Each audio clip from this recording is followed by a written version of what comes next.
যেহেতু গরম অনেক লাগতেছে, সময় অনেক হয়েছে, কিন্তু আমার বক্তব্যের এটা ছিল ভূমিকা যে প্রত্যেক ব্যক্তির পাপের কর্মের ফল তাকে পেতে হবে, নেকি করলে সে জান্নাত পাবে। কিন্তু আমি আগে বাড়তে গেলে অনেক সময় লেগে যাবে। আমি আসলে যে মূল বিষয়টা, আমি শুধু একটা হাদিস বলি যেটা অত্যন্ত জরুরি। রাসূলুল্লাহ সাল্লাল্লাহু আলাইহি সাল্লাম বলেছেন একদিন, কে জান্নাতি আর কে জাহান্নামী এটা কিন্তু ফাইনাল হয়ে আছে। যদি কথা এতটুকু হইতো, ওই আপনারা অধিকাংশ মানুষ নাস্তিকদের মতন কথা বলতেন, তাহলে ফাইনাল যখন হয়েই গেছে, নামাজ পড়লেও জান্নাতি, না পড়লেও জান্নাতি, চুরি করলেও জাহান্নামী, না করলেও জাহান্নামী, যদি ফাইনাল হয়েই গিয়ে থাকে। কিন্তু রাসূলুল্লাহ কি বলেছেন? তবে তোমাকে জানানো হয়েছে, তুমি জান্নাতি না জাহান্নামী জানতে চাও? কে জানতে চায়? রাসূলুল্লাহ বলছেন, কে জানতে চায়? পুরো পৃথিবীবাসীকে গায়েবের খবর জানিয়ে দেওয়া হয়েছে, কে জান্নাতি কে জাহান্নামী সে যদি গ্লাসে দাঁড়ায় দেখতে পাবে। এখন আসেন আমি আর আপনি জান্নাতি না জাহান্নামী, এটা গোপন, এটা তথ্য জানতে চাই, কিভাবে বুঝবেন?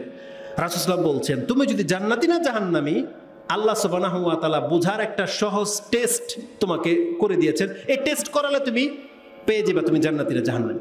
বলছেন, কুল্লুন মুয়াসসারুন লিমা খুলিকা লাহু, প্রত্যেক ব্যক্তিকে কোন জায়গার জন্য সৃষ্টি করা হয়েছে, জান্নাতের জন্য না জাহান্নামের জন্য, ওই কাজ করা তার জন্য সহজ। এবার আমি সহজ করে বুঝাই। আল্লাহর সুবহানাহু ওয়া তাআলা জান্নাত সৃষ্টি করেছেন, জান্নাতীদেরকেও সৃষ্টি করেছেন। এটা কিন্তু আমার ভাষা না, রাসূলের ভাষা। আল্লাহ জান্নাত সৃষ্টি করেছেন, জান্নাতীদেরকেও সৃষ্টি করেছেন। আল্লাহ জাহান্নাম সৃষ্টি করেছেন, জাহান্নামীদেরকেও সৃষ্টি করেছেন। আল্লাহ জান্নাতে যাওয়ার কর্ম সৃষ্টি করেছেন, জাহান্নামে যাওয়ার কর্ম সৃষ্টি করেছেন। এবার রাসূল বলেছেন, যে জান্নাতি সে জান্নাতের কর্ম করা তার জন্য সহজ হয়ে যাবে, আর যে জাহান্নামী তার জাহান্নামের কাজ করাটাই তার জন্য সহজ হয়ে যাবে। দাড়ি রাখা তাদের জন্য সহজ যারা জান্নাতি, 5 ওয়াক্ত নামাজ পড়া তাদের জন্য সহজ যারা জান্নাতি, হালাল খাওয়া তাদের জন্য সহজ যারা জান্নাতি। এই সহজ বলতে জীবন চলাটা সহজ না, জীবনটা একটু কঠিন হবে হয়তো, কিন্তু সহজ। আমার আপনার জন্য জর্দা খাওয়া বড় কঠিন, কিন্তু একটা সিগারেট খোর, জর্দা খোরের জন্য এটা টান দেওয়া সহজ, মদ খোরের জন্য মদ খাওয়া সহজ। মানে যারা জাহান্নামে যাবে আল্লাহ বলতেছেন ওর জাহান্নামের কাজ করা খুব সহজ। একজন মানুষকে হত্যা করে দিতে, একজন মানুষের আধা হাত জায়গা খেয়ে নিতে ওর একটু টেরবে না, ওর কোনো ফিলিংসে আসবে না যেটা আমি অপরাধ। ও বলবে আমি ভালো কাজ করছি, মানুষ আমার ভয় পায়, কিন্তু ও জাহান্নামের কাজে লিপ্ত। আমি সাধারণত এর উদাহরণ দিই কিভাবে, ওই এসকেলেটার আছে না, চলন্ত সিঁড়ি, দেখেন আপনি উপরে যাবেন, শুধুমাত্র আপনার কাজ হচ্ছে যে সিঁড়িটা উপর দিকে যাচ্ছে সে বেল্টের মধ্যে শুধু পাটা রাখেন, আপনাকে কিচ্ছু করতে হবে না, আপনি শুধু পা রেখে দাঁড়ায় থাকেন, এটা টেনে আপনাকে ওইদিকে নিয়ে যাবে। যে বড় বড় গাছ যে ফারে না, 100 মিলে দেখেছি, গাছটাকে শুধু বেল্টের মধ্যে তুলে দেয়, কিচ্ছু করা লাগে না, লেবার ও যাচ্ছে করাতের দিকে, বাস কাটা পড়ে যাচ্ছে। আল্লাহ বলতেছেন আমি তোমাদের জন্য জান্নাত জাহান্নামের পথ বিছিয়ে রেখেছি, যে জান্নাতে যেতে চায় তার কাজ হচ্ছে জান্নাতের রাস্তার মধ্যে পাটা রাখা। আর সেটা কি, যে এই যে 5 ওয়াক্ত সালাত, রমজান মাস আসলে সিয়াম, দাড়ি রাখা, পর্দা করা, হালাল খাওয়া, এগুলো হচ্ছে জান্নাতের রাস্তা। বান্দা তুমি এটা ধরে নাও, তোমার জন্য রাস্তা ক্লিয়ার, তোমাকে জান্নাতে নিয়ে যাবে এই আমলগুলো টেনে। এখন আমাদেরকে এই কথাটাকে সামনে রেখে আমাদেরকে এখন ভাবতে হবে যে আমাদের এই দিনগুলো কিভাবে পার করা উচিত, এটা ভাবতে হবে। যে হাদিসটার অংশ বিশেষ বললাম, এটা ইমাম বুখারী রাহিমাহুল্লাহ তিনি তার 65 নম্বর তাফসীর অধ্যায়ে এনেছেন। হাদিস হচ্ছে 4949, 4949 নম্বর হাদিস। এবং সর্বশেষ হাদিস আজকের জন্য সেটা হচ্ছে যেটা প্রথমে বলেছিলাম, ইমাম মুসলিমের তাহারাতের প্রথম হাদিস 422 নম্বর হাদিস।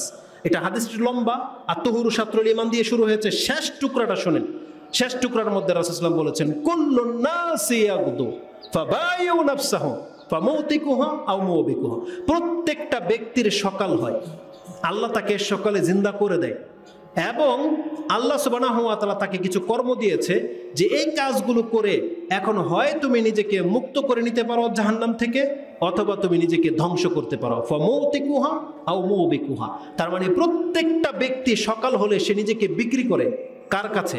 হয় জান্নাতের কাছে, না হয় জাহান্নামের কাছে, হয় আল্লাহর সন্তুষ্টির কাছে অথবা আল্লাহর অসন্তুষ্টির কাছে। এখন তুমি ডিসাইড করো তুমি কোনটা নেবে। বলছে কুল্লুন নাসি ইয়াগুদু, প্রত্যেকটা ব্যক্তির সকাল হয়, ফাবায়ু নাফসাহু, সে তার নিজের নফসকে সে খরচ করে। কি কাজে খরচ করে? হয় সে নিজেকে মুক্ত করার কাজে খরচ করে, না হয় নিজেকে সে ধ্বংস করার কাজে লিপ্ত। এখন আমরা কোনটা করতেছি?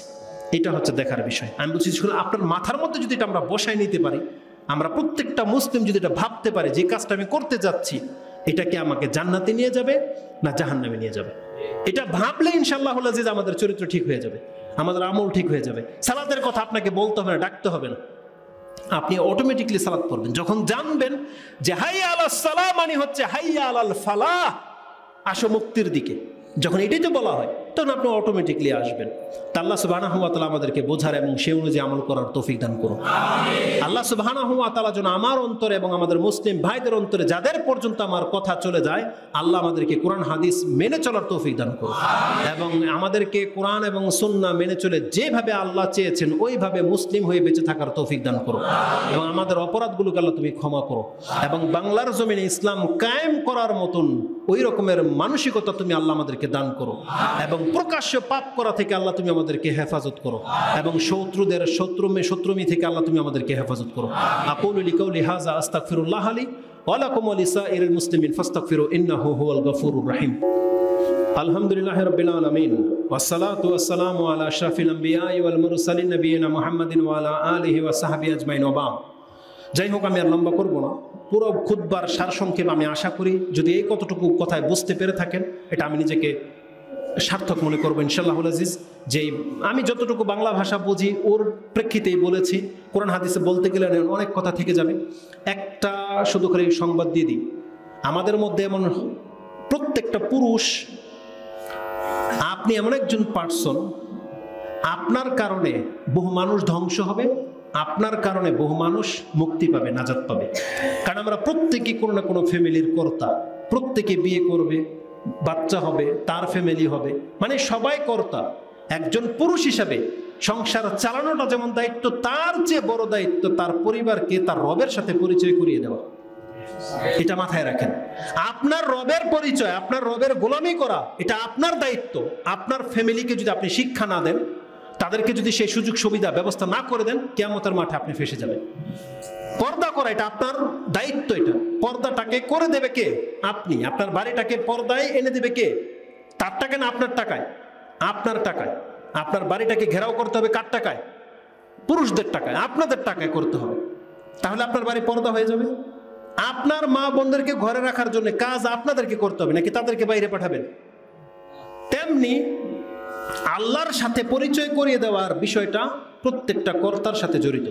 আমি বহু পরিবারকে চিনি যাদের একজন পুরুষ কোরআন সুন্নাহর পথে আসার কারণে সে তার পরিবারকে, তার সন্তানদেরকে কোরআন সুন্নাহর দিকে নিয়ে আসছে, কোরআন সুন্নাহর এলাকায় চলে যায়, কোরআন সুন্নাহর মাদ্রাসায় নিয়ে ভর্তি করে। যখন একজন পুরুষ হেদায়েত পায়, ঠিক তেমনি একজন পুরুষ যখন আবার কোনো পীরের মুরিদ হয়ে যায়, সে কিন্তু তার ফ্যামিলি, সন্তান টন্তান সব নিয়ে সে পীরের মুরিদ বানায়।